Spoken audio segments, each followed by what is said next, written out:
اعوذ باللہ من الشیطان الرجیم بسم اللہ الرحمن الرحیم اللہم صلی علی محمد وآل محمد وعجل فرجہم۔ السلام علیکم ورحمۃ اللہ وبرکاتہ۔ ہماری گفتگو ہو رہی تھی معاد یا قیامت کی شناخت، اور اس میں اس سے پہلے والا جو درس ہے ہم نے بیان کیا تھا کہ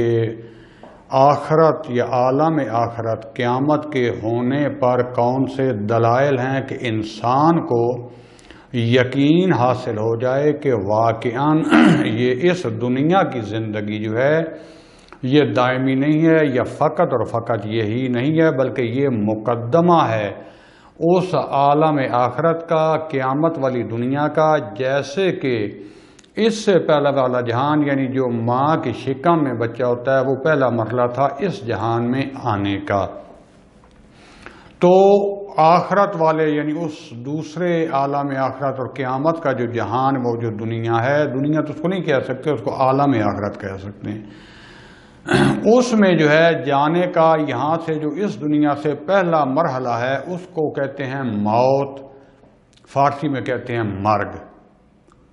یا وفات پا جانا۔ وفات پا جانا یعنی اس جہان سے دوسرے جہان کی طرف منتقل ہو جانا۔ اب یہاں سے ذرا تفصیل سے بحث، پہلے انسان کو حقیقت کا پتہ ہونا چاہیے کہ یہ حقیقت مرگ یا موت کی حقیقت کیا ہے، یہ موت کیا ہے۔ تو اس حوالے سے جو ہے ہم نے پہلے بیان کیا تھا انسان اور جہان کی شناخت میں کہ آخرت کی جو زندگی ہے وہ ایک لمبا سفر ہے جس کی تیاری ہمیں ابھی سے کرنی چاہیے، اور اس کا آغاز جو ہوتا ہے، اس کی جو ابتدا ہے وہ ہے موت۔ لیکن یہ ہے کہ یہ موت جو ہے یہ کیسے پیش آتی ہے، اس کی حقیقت کیا ہے، آیا موت وجود رکھتی ہے یا ایک کیفیت کا نام ہے، اس پر ہم جو ہے تفصیل سے انشاءاللہ نسبتاً بحث کریں گے۔ ہم نے پہلی جو ہے وہ انسان کی شناخت کی بحث میں پڑھ چکے ہیں، کیونکہ میں پھر عرض کروں گا کہ جب تک انسان کو، کسی شخص کو بھی انسان اور جہان کی حقیقت، اس کا ظاہر و باطن، اس کی صحیح شناخت اور پہچان نہ ہو، وہ موت اور عالم آخرت کو بھی صحیح پہچان نہیں سکتا۔ لہذا ہم نے کہا کہ یہ جو ہم کہتے ہیں نا، میں وہاں تفصیل سے بیان کرتے ہوں، من یعنی میں، اور یہ جو تن یعنی میرا جسم، میری باڈی، یہ میں اور ہوں، میرا جسم، میری باڈی یہ اور ہے، میری ہے لیکن میں نہیں ہوں۔ جیسے کہ یہ لباس، میرے جسم کا لباس پورا یہ میرا ہے لیکن میں یہ لباس نہیں ہوں۔ یہ انگوٹھی جو ہے یہ میری ہے لیکن میں نہیں ہوں، میری ملکیت ہے، میرے تصرف میں ہے، میرے اختیار میں ہے، میری کسٹڈی میں ہے لیکن میں نہیں ہوں۔ وہ جو من جو کہتے ہیں نا میں کہہ رہا ہوں، میں سمجھتا ہوں، وہ میں میری باڈی نہیں ہے بلکہ وہ میری حقیقت ہے، جس کو کہتے ہیں نفس انسانی، جو کہ مجرد ہے، جس کا جسم والا طول و عرض اور اس کے ابعاد جو ہیں وہ نہیں ہے، جو حقیقت میں سمجھتا ہے، دیکھتا ہے، درک کرتا ہے، حکم چلاتا ہے، وہ میرا نفس مجرد ہے جو مادی نہیں ہے، بلکہ وہ یہ جو باڈی ہے، یہ جو میرے اعضاء ہیں، کیونکہ یہ دنیا مادی ہے، جہان طبیعت ہے، وہ میرا نفس کیونکہ مجرد ہے، اس کو اس دنیا میں رہنے کے لیے ایک وسیلے کی ضرورت ہے۔ جیسے کہ ہم جو ہے اگر حقیقت ہو تو جیسے چاند یا دوسرے سیاروں میں سفر کرتے ہیں تو وہاں پر نہ یہ لباس چلتا ہے، نہ وہاں پر یہ والی آکسیجن ہوتی ہے، اس کے لیے جو ہے مخصوص لباس، تاکہ جسم پھٹ نہ جائے خلا میں جانے سے، وہاں چلنے کے لیے، وہاں جو ہے آکسیجن لینے کے لیے سارا کچھ انتظام کرنا پڑتا ہے، اس کو مطابقت دینی پڑتی ہے وہاں اس دنیا میں چند وقت اس سیارے میں گزارنے کے لیے، جو کہ اسی مادی دنیا کا ہی حصہ ہیں، مجرد نہیں ہیں۔ لہذا وہ ہماری حقیقت اصلی مجرد، جس کے ذریعے جو ہماری حقیقت ہے اس کو نفس کہتے ہیں، اور بعد میں بیان کروں گا کہ ایک جو ہے واسطہ ہے، رابطہ ہے اس ہماری باڈی یا عالم جہان، عالم طبیعت، عالم مادہ اور میرے نفس کے درمیان، جس کو کہ روح یا بدن مثالی کہتے ہیں، کہ جو نہ مکمل جو ہے مجرد ہے، نہ ہی وہ مکمل مادی ہے، بلکہ اس میں کچھ ابعاد مادی پائے جاتے ہیں، کچھ مجرد، اور وہ ان دونوں میں جو ہے رابطے کا جو ہے کام انجام دیتا ہے۔ اگرچہ ہم اپنے نفس جو ہے، اپنی حقیقت جو ہے، اس کو بھی روح کے نام سے بھی کہتے ہیں، میرا روح یعنی روح کے نام سے پکارتے ہیں، لیکن جو علماء اور عرفاء نے دقیق بیان کیا ہے کہ اس کو آپ جو ہماری حقیقت یعنی ہمارا نفس یعنی ہم، اور روح جو ہے وہ بدن مثالی ہے، جو کہ ہماری اس باڈی اور ہمارے جو ہے اس نفس کے درمیان رابطے کا کام انجام دیتا ہے۔ لہذا دنیا میں یہ روح ہمارے اس بدن پر اثر انداز ہوتا ہے، اور ہمارا بدن جو ہے وہ ہمارے اس روح پر جو ہے وہ اثر انداز ہوتا ہے، دونوں ایک دوسرے کے اوپر اثر انداز ہوتے ہیں، لیکن وہ حقیقت ہماری جو ہے ہمارا وہی نفس ہے، یہ جس کو ہم روح کہتے ہیں۔ جب عالم بیداری میں ہوتے ہیں تو ہمارے یہ روح جو ہے اس کا بدن کے ساتھ رابطہ قوی اور مضبوط ہوتا ہے۔ آپ ایسے کہہ سکتے ہیں کہ یہ رابطہ حقیقت میں اس کا حضور ہے، اس کا جو ہے ملتفت ہونا جسم کی طرف، یہ قوی ہے، یعنی اس کا سارا رابطہ، یعنی اس کا التفات، اس کی توجہ ہمارے روح یا ہمارے اس نفس کی اس بدن کی طرف ہوتی ہے۔ جبکہ جب ہم نیند میں جاتے ہیں تو کیا ہوتا ہے؟ یہ متصل ہوتا ہے، لیکن اس کا یہ جو یعنی ہمارا نفس ہمارے بدن کے ساتھ، لیکن اس کا اتصال ہماری باڈی اور بدن کے ساتھ ضعیف، ویک، کمزور ہو جاتا ہے، اور یہ عالم مثال یا دوسرے عالم کی طرف اس کی توجہ، بات کرتا ہم خواب میں اڑ رہے ہوتے ہیں، ایسی ایسی دنیا جہان میں چیزیں دیکھ رہے ہوتے ہیں جو بیداری میں ہم نے کبھی نہیں دیکھی، ایک لمحے میں یہاں سے وہاں پہنچے ہوتے ہیں، تو یہ ساری نشانی ہے عالم جیسے کہتے ہیں ارواح یا جسم مثالی، جو کہ مادی نہیں ہے۔ تو عام حالات میں ہماری فعالیت جب تیز ہوتی ہے، روح جاگتے ہوئے، تو ہمارے روح کا اتصال بھی مضبوط ہوتا ہے۔ جب ہم سو جاتے ہیں تو اس وقت ہمارے اس روح کا، بلکہ یوں کہہ سکتے ہیں نفس مجرد کا جو اتصال ہے، اس کی وہ جو توجہ ہے، وہ ہمارے جسم کے ساتھ کمزور ہو جاتی ہے، یہ اتصال کمزور ہو جاتا ہے، رابطہ کمزور ہو جاتا ہے، اور یہ دوسری دنیا، دوسرے عالم کی سیر میں چلا جاتا ہے، اس کی طرف توجہ کرتا ہے، جس کی ایک مین نشانی ہے کہ جب ہم سوتے ہیں تو ہمارا جسم جو ہے وہ سرد ہو جاتا ہے، ہماری قوا کی حرکت جو ہے وہ کمزور ہو جاتی ہے۔ تو یہ اس لیے ارتباط جو ہے روح کا، یا یوں کہیں کہ نفس مجرد کا اور ہمارے جسم کا، یہ ارتباط فزیکی اور جسمانی نہیں ہے، بلکہ عرض کیا کہ یہ روح کے ذریعے رابطہ ہے، اور جب جاگتے ہوئے حال حرکت میں ہمارے نفس کی توجہ فل ہماری باڈی اور جسم کی طرف ہوتی ہے، ہمارا بدن بھی حرکت میں ہوتا ہے، تو یہ التفات اس نفس کی زیادہ ہوتی ہے۔ جب ہم جو ہے خواب میں چلے جاتے ہیں، نیند میں چلے جاتے ہیں، تو یہ اس کا اتصال کمزور ہو جاتا ہے، یعنی اس کی توجہ ہماری باڈی کی طرف کم ہو جاتی ہے، اگرچہ سارا رابطہ منقطع نہیں ہوتا، اتصال رہتا ہے، لیکن یہ اتصال ضعیف، کمزور ہو جاتا ہے، اور اس کا ہمارے نفس کا اتصال جو ہے عالم تجردات اور عالم مثالی کی طرف زیادہ ہو جاتا ہے۔ لہذا جب بھی ہم نے کبھی کسی سوئے ہوئے انسان کو بیدار کرنا ہوتا ہے تو یا ہم آواز کی تخلیق کرتے ہیں، بولتے ہیں، زور سے اس کو بلاتے ہیں، یا اس کے جسم کو تھوڑا سا ہلاتے ہیں، تو ہمارا جو نفس جس کا رابطہ کمزور ہوتا ہے اس کی فل توجہ اس طرف ہوتی ہے، اور انسان جو ہے وہ ہوش میں آ جاتا ہے۔ لہذا ثابت یہ ہوا کہ نفس مجرد اور ہماری باڈی یعنی جو جسم ہے، مادہ ہے، اس کے درمیان جو رابطہ ہے وہ روح کے ذریعے ہے یا بدن مثالی کے ذریعے ہے، کیونکہ جو ہے روح ہمارا نفس وہ بالکل مجرد ہے، باڈی بالکل جسمانی ہے، ان کے درمیان کو ممکن نہیں ہے کہ رابطہ بن سکے، بلکہ جیسے کہتے ہیں نا کہ کیبل ہوتی ہے نا، تو کیبل میں کرنٹ خود ایک چیز ہوتی ہے، لیکن وہ خاص قسم کی ایک جو ہے وہ کیبل ہوتی ہے جس سے وہ جاتا ہے، اگر اسی کے آگے آپ جو ہے مٹی کی مثلا اپنا کپڑے کی رسی بنا کر دھاگوں کی وہ آگے لگا دیں، اس میں کرنٹ نہیں جائے گا، کیونکہ یہ بالکل مادی ہے، لہذا اس کرنٹ کے دوڑنے کی جو جگہ بھی ہے، یا یہ جو لہریں مثلا ٹیلی فون کی جو ہے کیبل ہوتی ہے سارا، اس میں بھی ایک خاص قسم کی کیبل ہوتی ہے جس میں دونوں طرف ایک خاص رابطہ ہوتا ہے۔ اسی طریقے سے ہمارا جو جسم ہے اور ہمارا جو نفس ہے، اس کے درمیان جو رابطے کا کام انجام دیتا ہے اس کو یا روح کہتے ہیں یا اس کو جو ہے بدن مثالی کہتے ہیں، اور یہی روح جو ہے برزخ میں اس بدن مثالی کی صورت میں نفس کے ساتھ حرکت کرتا ہے، یعنی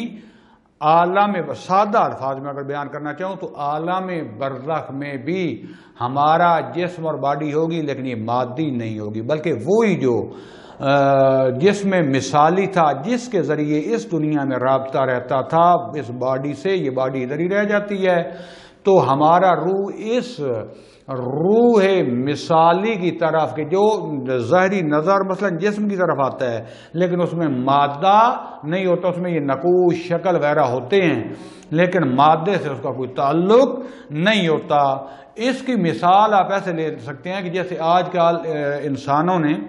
بعض ڈرونز بنائے ہیں، یا بعض مثلا یہ کھلونے بچوں کے گاڑیاں، چھوٹے چھوٹے ہیلی کاپٹر یہ بنائے ہیں، تو اس میں کیا ہوتا ہے، خود ایک وہ مثلا ڈرون ہوتا ہے یا ہیلی کاپٹر یا وہ جو کار بنائی ہے، ایک ادھر سے ریموٹ کنٹرول ہوتا ہے، اور ادھر سے وہ جو مثلا ڈرون یا ہیلی کاپٹر پورا اس کا بدن بنا، اس کے اندر ایک ایسا انہوں نے آلہ لگایا ہوتا ہے کہ ریموٹ کی جو لہریں ہیں وہ کیچ کرتا ہے، جو کوئی ریموٹ آرڈر دیتا ہے بائیں جاؤ دائیں جاؤ اوپر جاؤ نیچے ہو جاؤ بند ہو جاؤ حرکت میں آؤ، وہ ساری ادھر سے ریموٹ کی حکم جو ہے وہ لے رہا ہوتا ہے، اور اس کے ذریعے پھر جو ہے نا وہ پورا ہیلی کاپٹر یا ڈرون کا جو ہے وہ بدن، اس کی باڈی وہ اڑتی بھی ہے، دوڑتی بھی ہے، دائیں بھی جاتی ہے بائیں بھی، بلندی میں بھی نیچے رک بھی جاتی ہے۔ تو اس کی مثال یوں ہو سکتی ہے، یہ جو ریموٹ کنٹرول ہے یہ انسان کا نفس ہے، انسان کا نفس جو حقیقی اس کی اپنا یہ انسان ہے، یہ نفس ہے، یعنی اصل ریموٹ کنٹرول ہے۔ وہ جو باڈی ہے ڈرون کی، ہیلی کاپٹر کی یا گاڑی کی، وہ بدن ہے باڈی، اور اس کے باڈی کے اندر پھر اس کا جو روح آپ کہہ سکتے ہیں وہ کیا ہے، وہ ایک جو ہے وہ اس کی یہ جو ویوز ہوتی ہیں جس کے ذریعے سے سارا کچھ وہ کیچ کرتا ہے، وہ سمجھ لیں ایک جسم مثالی ہے، اس کا روح ہے جو نفس کا حکم جو ہے اس باڈی تک پہنچاتا ہے، اس باڈی کو کنٹرول کر کے اڑاتا ہے، بھگاتا ہے، سارا کچھ کر سکتا ہے۔ اسی طریقے سے انسان کی حقیقت وہ اصل ریموٹ کنٹرول اور حقیقت ہے وہ انسان کا نفس ہے، جس کے ذریعے یہ نفس انسان کی باڈی سے رابطہ برقرار کرتا ہے، اور پھر اس کے ذریعے ہماری باڈی حرکت میں آتی ہے، وہ ڈرون یا وہ باڈی، وہ ہماری یہ باڈی جسم ہے، اس کے اندر ہمارا یہ جو مغز ہے یا ہمارا کہہ لیں روح جسم مثالی جو ہے وہ لہریں کیچ کرنے والا، حکم ماننے والا جو نفس اس کو حکم دے رہا ہے وہ آلہ ہے جس کے ذریعے سے باڈی کو حرکت میں لے آتا ہے۔ تو اسی طریقے سے جب بھی ریموٹ کنٹرول جو ہے آف ہو جاتا ہے، اس کو کوئی حرکت نہیں دیتا، تو وہ باڈی اور وہ سارا کچھ جو ہے بند ہو جاتا ہے، حرکت نہیں کرتے۔ لہذا ہمارا جسم و روح و نفس بھی ایسے ہی ہے کہ جب ہم عالم بیداری میں ہوتے ہیں اس کا رابطہ فل کنٹرول ہوتا ہے روح کے ذریعے، نفس کا جسم کے ساتھ ہر حرکت ہو رہی ہوتی ہے، دھڑکن بھی تیز ہوتی ہے، اور اس کے بعد ہم حال حرکت میں ہوتے ہیں، اور یہ ہمیں حکم دے رہا ہوتا ہے، ہماری باڈی حرکت میں ہوتی ہے۔ عالم خواب میں جب نیند میں ہم سوئے ہوتے ہیں تو یہ ہمارا جو نفس ہے یہ عالم تجرد میں چلا جاتا ہے، عالم مثالی میں برزخ کی طرف چلا جاتا ہے، یا اس کے ساتھ رابطہ کمزور کر کے اپنا وہ جو جسم مثالی ہے اس کے ذریعے اس کے جہان کے کونے خضروں کی سیر کر رہا ہوتا ہے، اس طرف توجہ کم ہو جاتی ہے، لہذا روح مکمل خارج نہیں ہو جاتی، مکمل رابطہ ختم نہیں ہو جاتا، رابطہ بار بار کر رہا ہوں ضعیف ہو رہا ہے، لہذا ہم بے حس و حرکت ہو جاتے ہیں، کوئی ہمیں پتہ نہیں ہوتا آس پاس کیا ہو رہا ہوتا ہے، اور لیکن رابطہ قطع نہیں ہوتا ہے۔ جیسے ہی اس کو جو ہے آپ عرض کیا نا، بدن روح پر اثر انداز ہوتا ہے، روح بدن پر اثر انداز ہوتا ہے، جیسے ہی ہم جو ہے بہت زیادہ کو آواز پیدا کرتے ہیں، یہ اس کو ہلاتے ہیں تو یہ روح ہمارا بدن فوری اثر انداز ہوتا ہے، روح کی طرف روح رابطہ کرتا ہے، ایسے ایک سیکنڈ سے پہلے بھی ہمارا نفس واپس اس کی طرف کنٹرول کو واپس لے لیتا ہے اور ہم حال حرکت میں آ جاتے ہیں۔ یہ ہے ایک انسان کی حقیقت، لہذا انسان اسی دنیا میں رہتے ہوئے ریاضت کے ذریعے، عرفان کے ذریعے اس درجے تک پہنچ سکتا ہے کہ اپنے نفس کو اس جسم سے خارج کر دے۔ اس میں اتنا مسلمان ہونا بھی شرط نہیں ہے، جب یعنی اتنا بعض ریاضتیں اتنی کرتے ہیں کہ اس کا روح اور نفس جو ہے وہ مضبوط ہو جائے، اس کے اوپر یہ تمرکز، ابتدائی جتنی بھی ریاضتیں اور تمرین ہوتے ہیں، چاہے یہ مرتضائین جو کرتے ہیں، چاہے عرفا کرتے ہیں، چاہے یہ جادوگاری جو ریاضت کرنے والے ہوتے ہیں، یہ کیا کرتے ہیں؟ اتنا کام کرتے ہیں کہ سب سے ابتدائی جو ہوتی ہے کہ توجہ کو کنٹرول کرتے ہیں، جب ان کی توجہ کنٹرول ہوتی ہے توانائی کو کنٹرول کر لیتے ہیں، یعنی ایسا ایسا اپنے روح اور نفس پر کنٹرول کرتے ہیں، اب اس کو خدا کے رستے میں استعمال کریں۔ یا اکثر کیا کرتے ہیں، دنیا پر اپنی برتری دکھانے کے لیے اپنی باڈی سے اس کو جدا کر کے پھر جو باڈی کو حکم دیتے ہیں، یہ مثلا کمرے دیوار ان کے آگے کوئی نہیں، کیونکہ نفس مجرد ہوتا ہے، یہ ہزاروں کلومیٹر کا جو ہے فاصلہ ایک لمحے میں طے کر سکتے ہیں، وہاں کی خبریں لے سکتے ہیں، بند دروازوں کے اندر دیکھ سکتے ہیں کیا ہو رہا ہے، اور دیوار کو پھاڑ سکتے ہیں، انرجی اتنی اکٹھی کر کے روحانی طاقت کو جب اکٹھا کرتے ہیں جسم سے آزاد ہوتے ہیں، تو لہذا جسم کے ساتھ معمولی سا رابطہ رکھتے ہیں، لیکن اصل کنٹرول وہ اپنا روحانی لے لیتے ہیں اور اس کے بعد مختلف کرتب دکھاتے ہیں۔ لیکن انبیاء اور اولیاء جو ہیں علیہم السلام جو ہیں، اولیاء کرام جو ہیں، انہوں نے اس طرف زیادہ لوگوں کی توجہ نہیں دلائی، کیوں؟ جانتے ہیں کہ لوگ پھر مختلف کرتب دکھانے لگ جائیں گے اور ایسے ایسے راہوں پر جائیں گے کہ بجائے کمال کی طرف جانے کے، خدا کی طرف جانے کے، اسی کو جو ہے جیسے مداری ہمارے ہوتے ہیں، مداری پن بنا کے لوگوں کو جو ہے اس پر حکومت کرنے کے نشے اور لوگوں کو اپنی طرف جو ہے جذب کرنے میں اسی دنیا میں گم ہو جائیں گے، اور وہ اصلی راستہ جو ہے اس کو ہاتھ سے دے بیٹھیں گے۔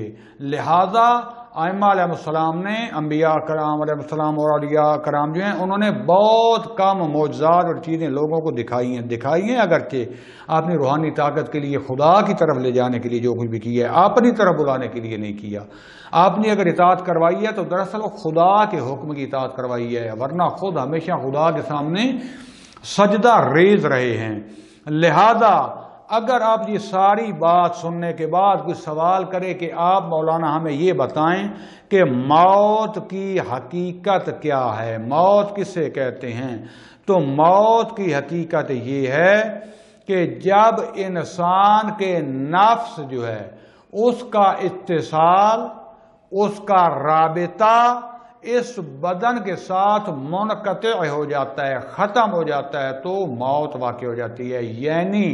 ہمارا یہ نفس اور روح اس باڈی اور اس جہان کے ساتھ رابطہ ختم کر کے دوسرے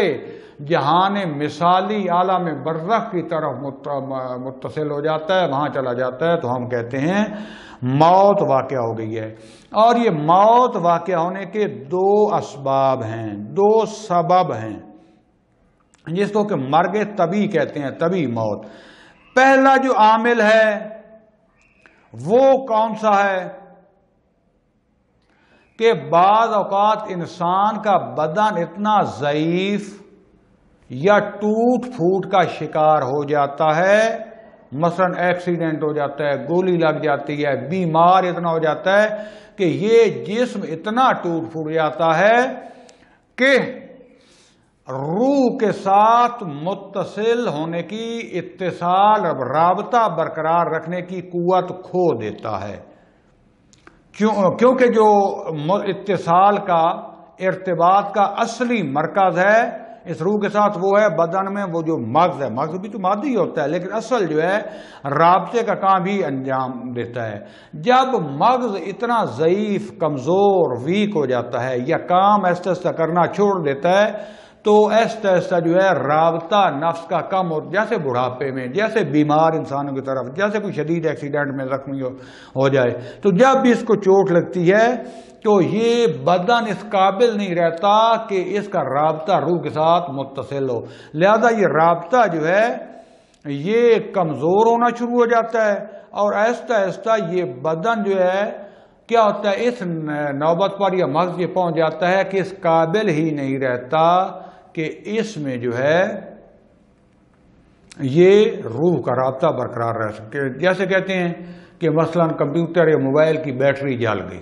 اب بیٹری جل گئی تو اب اس میں کرنٹ نہیں ہوگا, کام نہیں چل سکے گا. وہ کہتے ہیں انسان کی بیٹری مادی جو ہے جب اس قابل نہیں رہتی, انسان کا بدن, انسان کی باڈی اور مخصوصاً وہ جو مغز ہے, ہو سکتا ہے مغز کا رابطہ پہلے اس جسم سے ختم ہو جائے, مغز کا ادھر رابطہ رہتا ہے, سکتا مغزی ہوتا ہے اور پھر وہ ختم. لہذا ایک سبب کیا ہوا کہ جب یہ باڈی اور اس کا اصلی مرکز جو ہے مغز, جب یہ ٹوٹ پھوٹ کا شکار ہو جائیں کسی حادثے کی وجہ سے, کسی مرض کی وجہ سے, بڑھاپے کی وجہ سے, کسی کی وجہ سے, تو کیا ہوتا ہے اس کا رابطہ ایسا ایسا کمزور ہوتا ختم ہو جاتا ہے. تو ہم کہتے ہیں کہ جب یہ منقطع رابطہ ہو جاتا ہے روح کا بدن سے, ہم کہتے ہیں موت واقع ہو گئی اور یہ بدن جو ہے اس کی فعالیت پھر حص و حرکت ختم ہو جاتی ہے. دوسرا جو اس کا عامل ہے اور سبب ہے وہ یہ ہے کہ خود باڈی تو ابھی ٹھیک ہے لیکن خود ہمارا وہ جو روح یا نفس ہے وہ کسی بھی وجہ سے اس کی توجہ دوسرے عالم کی طرف زیادہ ہو جاتی ہے. اور جیسے کسی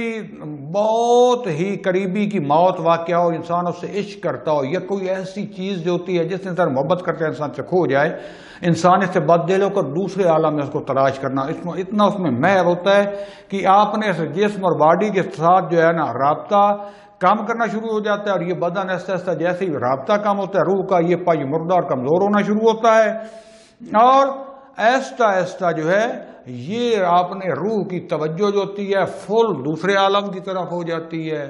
اور اس باڈی سے تعلق ختم کر لیتا ہے. تو یہ انسان کے لیے جو ہے موت واقع ہو جاتی ہے. اس کو کہتے ہیں مرگ طبعی موت. یہ عام یہ دو حوالے سے, باقی میں موت کی حقیقت ابھی اصلی وہ بعد میں بیان کروں گا کہ کیفیت کیا ہوتی ہے موت کی, یہ انشاءاللہ بعد والے درس میں. پس یہ جو موت ہے ہر انسان کے لیے جو ہے یہ ضروری ہے اور آنی ہے. یہ جہان گزرا ہے, یہاں سے ہم نے جانا ہی جانا, ممکن نہیں ہے کہ کوئی ہمیشہ کے لیے اس دنیا میں رہے, کچھ عرصے بعد ہمیں جانا ہے. لہذا خدا بندہ نے کہہ دیا ہے, یہ آیت بڑی توجہ کرنے والی ہے. صاف صرف الفاظ عربی کے معنی اگر آپ سمجھیں, بسم اللہ الرحمن الرحیم, کل نفس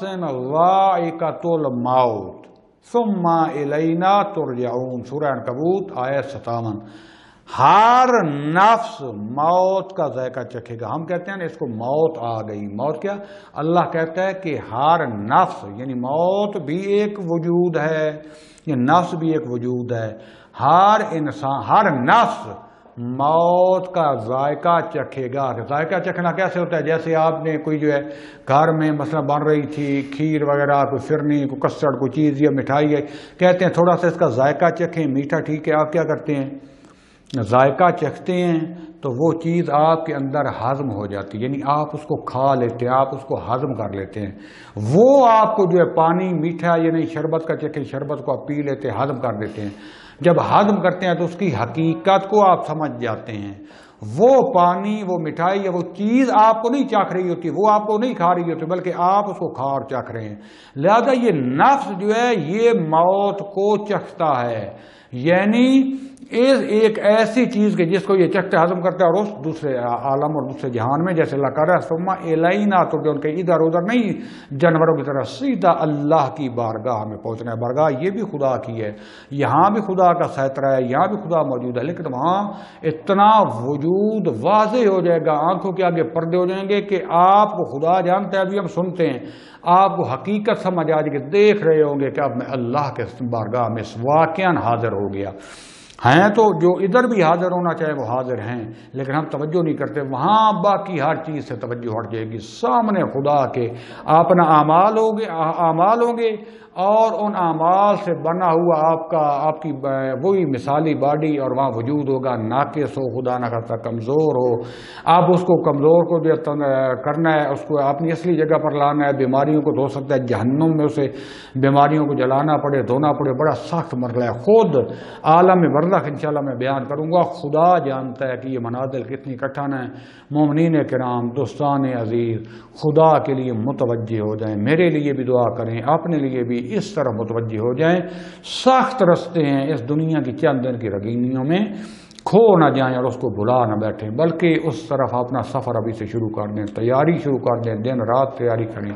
خدا بند عالم انشاءاللہ ہمارا اور آپ کا حامی ناصر ہو، اور اللہ ہمیں شیطان اور اس کے چیلوں کی لبسوں سے، ان کے وسواس سے بچائے. وصلی اللہ علی رسول الکریم وعلی اولاد الاطیبین الاطہرین والحمد للہ رب العالمین. والسلام علیکم ورحمۃ اللہ وبرکاتہ.